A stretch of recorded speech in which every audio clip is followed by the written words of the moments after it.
Oh hey, Sean here. This is my first episode of I Cook with Purple. It's Thanksgiving this weekend. You know what that means. You need to be thankful. I'm thankful for chicken or turkey carcasses. I just happen to have one right here. I got this one from a local market. One of those pre-roasted ones. Yeah, just going to show you what you can do with the carcass. The beautiful thing with the carcass is the bones. And what you can do with that is you can make a very nice chicken or turkey stock. Now, you're going to have drumsticks, and you're going to want to be one of those people at Thanksgiving dinner that gives the drumstick to a family member. I don't recommend doing that. I would pull the meat off of the drumstick, and I would hold on to that bone to use it for stock. You don't really want your uncle or your cousin or your significant other gnawing away on a bone and then sticking it into a boiling pot of water. It's not very food safe. Anyways, so I'm just going to take the meat off of here like that, and I'm going to move this chicken over here to another container. Save that for later. Alright, now what we're going to do is you're going to take your chicken bones and you're just going to put them in a pot. Like so. This still has a bit of meat on it, that's fine. Put them in there. Next thing that you're going to want to do is you're going to want to get 3 types of vegetables. Carrot, onion, celery. This is also known as a mirepoix. I'm probably saying that incorrectly. I'm going to try it out here. Just confirm my saying. Let's see. Mirepoix. Mirepoix. Mirepoix. Mirepoix. Mirepoix. Mirepoix. All right. Mirepoix. Mirepoix. Oh, good. I just checked with YouTube on how to pronounce it. So it's called a mirepoix. Carrot, onion, and celery. The beautiful thing with this is when you're making stock is you don't have to worry about cutting technique. You can just literally get right into it. Although you do want to get rid of any leafy bits on your celery. You want to give everything a wash too. I've done that already. The proper mirepoix technique is it's 2 parts onion, 1 part celery, and 1 part carrot.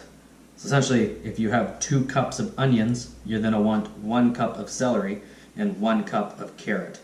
So I'm going to just start with the celery.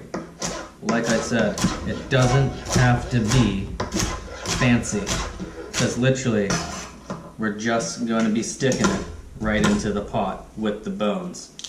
Just going to get rid of the leafy bits. That guy. Chop this one up. What I like to do is whenever I'm using carrots or celery or onion, I keep a freezer bag in the freezer with all the end bits of the celery, carrot, and onion. That way I can make a stock when I need it. Put that in there. I'm going to do the onion now. So you can see, if you're just doing a vegetable stock, ideally you want to get rid of the skin on the onion. That's going to make it nice and clear color, the stock. If you make stock with onion skin on it, it causes the stock to get a little bit darker, which is not that big of a deal. But if you want that stock to look real nice, then get rid of that onion skin. I love making stock. Not a lot of people, some people do it.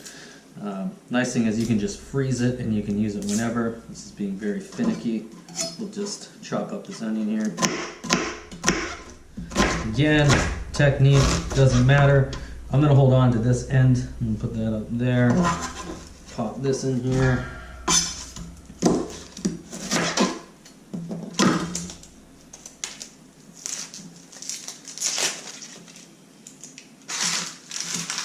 And it's okay to cry. Men cry. I cry most of the time when I'm cutting onions. Just gonna go get the compost bin. We need to compost in BC. Usually just keep the compost bin somewhere. Pop a little in there. Again, chopping up the onion. Not worried about the technique.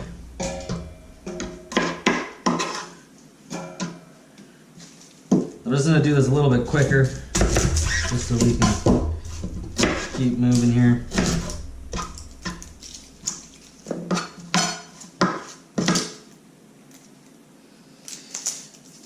And so what I've done is I have 6 celery pieces, I think. I'm starting to tear up. It's not good. 2 bunches of carrots and 4 onions. And then you can get all that added in there. Get rid of all that. Do this one up here.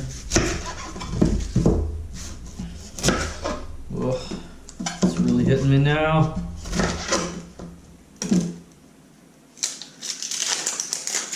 Taking skin off of an onion is so fun. It's like the highlight of my cooking. There we go. There we go. All right.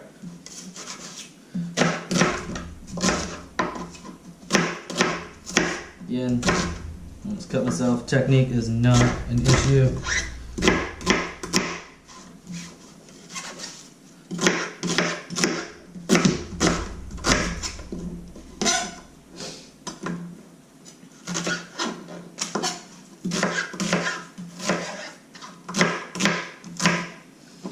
Alright, I'm going to pop this in there.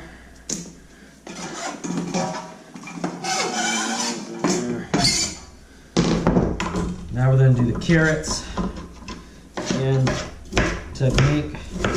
Chop it up. Some people keep the tops, I don't. Some people have made pesto with carrot tops. I have not ventured down that road yet. Maybe one day. Alright, oh man, I'm crying. Pop the onion in there, the carrot, get that all in there. Just gonna quickly move all this stuff out of the way. Okay. Now, what we're gonna do, I have some water here. Essentially, this is 8 cups of water. You want it just to be covering the chicken. So, you can see that, but I'm going to add a bit more water, so that's 8. This is about 10 cups of water. I like to just keep it very basic. So what I'm going to do is I'm going to add, what is this, 1 tablespoon of salt. And then 1 tablespoon of whole peppercorns, or you can grind it up. I just do whole because we're going to strain it anyways. And then what we're going to do, you want to make, when you're adding the water, I should mention this, you want to use cold water. I don't know why, but my man Anthony Bourdain, he says to always use cold water. So I always just use cold water.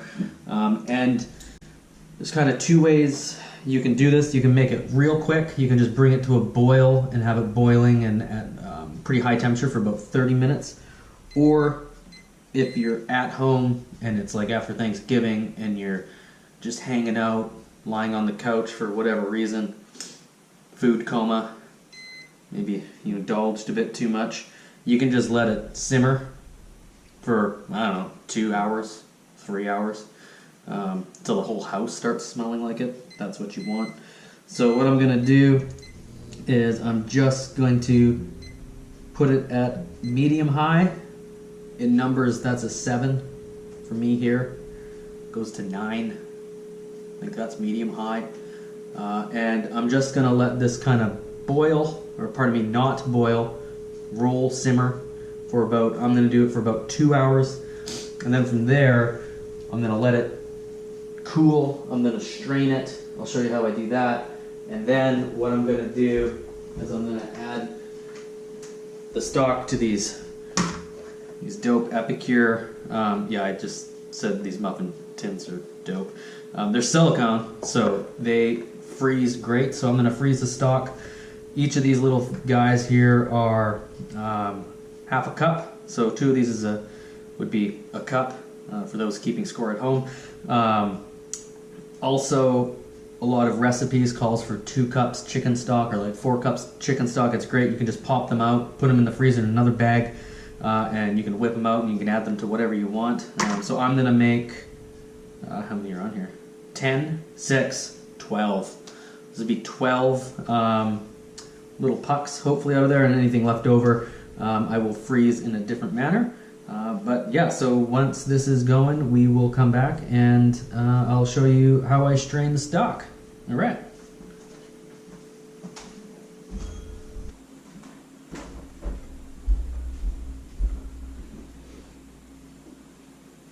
Okay, it's been 2 hours. Now we're gonna strain the stock.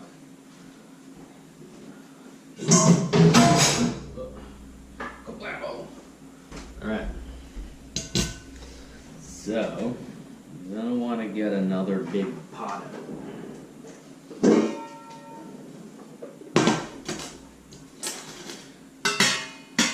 Okay, so this is what it looks like now. Alright, now I'm gonna pour it in.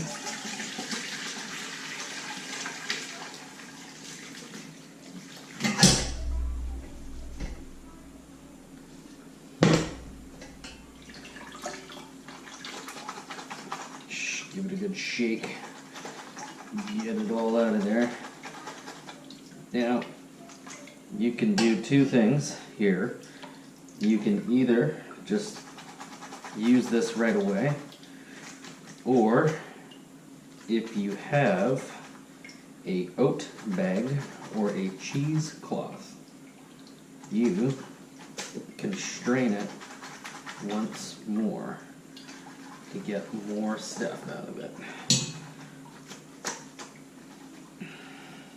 Okay, so I have a fancy, fun, yeah. There you go. I use this yogurt container, which I've cut a hole through. See that? Yeah. And an oat bag. And I stick the old oat bag around the yogurt container. Now we're going to need another pot or a bowl, doesn't matter, that's big enough. Well, this is big, probably not. You know what? I'll use this steamer. It's probably enough. Alright. Now, what I do is I just pour the stock into the old mesh bag. Hold the end of it. Pull it up. And I strain it once again. I should mention that when I was talking about things that I'm thankful for, I did not mention my family, to make sure no one's around. I'm also thankful for friends who don't want to use their chicken carcass. I'm happy to take it. Yeah. Okay, now you squeeze it all out like this.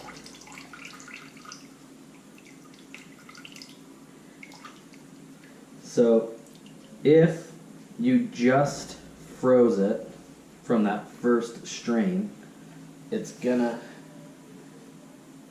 have all this other stuff in it, like vegetable bits and other things.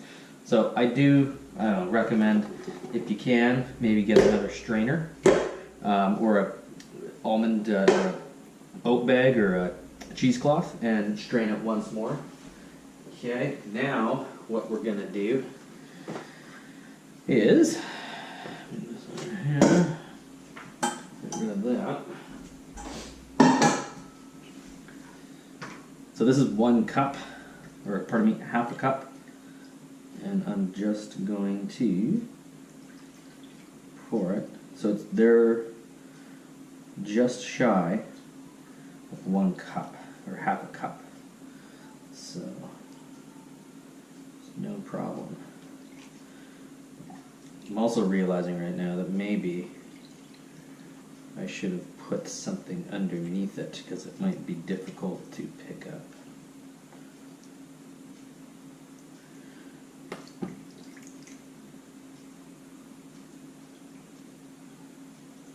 These muffin trays, what they're mainly used for, but you can also make like egg bites out of them too. Okay, I won't do the other one because I'm sure you don't want to just sit here and watch me spoon out liquid.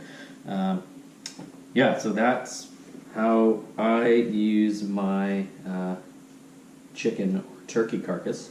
Like I said, I'm very thankful for them. Yeah, and then I just stick it in the freezer, and then when I'm good to go, I just pull them out. When they're frozen, I will put a post up on Instagram about how they look and how easy they are to get out and how I store them in separate bags. If you have any questions, you want to get one of these sweet muffin trays, just message me. I can hook you up with that.